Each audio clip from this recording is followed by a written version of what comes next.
Nous sommes à Niki, dans le département du Borgou. Le Festival international de films identitaires et solidaires s'y installe. Pendant 5 jours, le cinéma rapproche les peuples dans cette cité royale du Nord Bénin. C'est pouvoir créer un cadre de rencontres, d'échanges et de formation entre jeunes, entre professionnels, entre passionnés, entre ceux-là qui ont à cœur vraiment les idéaux du cinéma.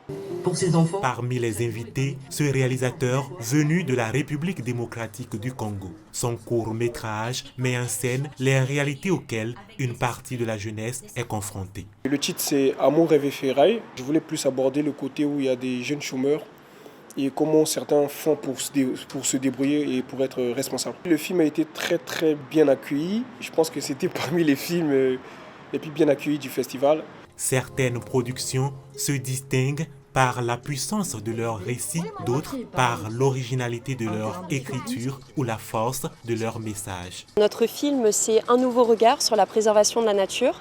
Donc c'est un film qu'on a pris 5 ans à réaliser avec une ONG sud-africaine, Elephant, Rhino and People. Et donc, comme le nom l'indique, c'est pour la préservation des espèces en voie d'extinction. On est lié à la nature, on vit sur cette planète, la nature fait partie intégrante de notre quotidien. À Niki, on s'en est bien rendu compte aussi, et qu'il faut la préserver pour nos enfants, pour nos petits-enfants, pour le bien-être de son pays.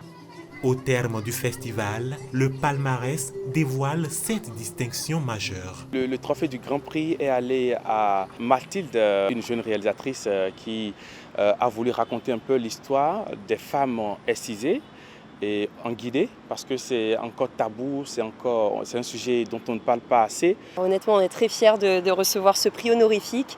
On repart avec ça en main, mais pas seulement pour nous, mais aussi pour l'association pour laquelle on l'a faite, puisqu'on voulait vraiment mettre en lumière des valeurs qui nous sont chères. C'était une surprise, parce que du coup, je n'étais pas au courant en arrivant là que je recevrais pour l'association et le réalisateur Daniel Saint-Jean un trophée de la reconnaissance. Participer à ce festival de documentaires, c'était quand même incroyable et riche de rencontres.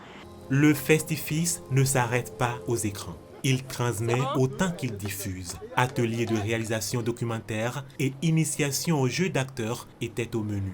Il est important, quand on parle de culture, notamment de cinéma, qu'on puisse avoir des gens autour. On peut raconter notre histoire, on peut raconter notre quotidien, on peut raconter notre culture et donner envie aux gens de venir voir le Bénin, aux gens de venir faire des films ici au Bénin. Donc je pense que c'est ce que nous avons comme défi à relever et surtout permettre aux jeunes que nous formons de pouvoir faire véritablement carrière dans le domaine du 7e art.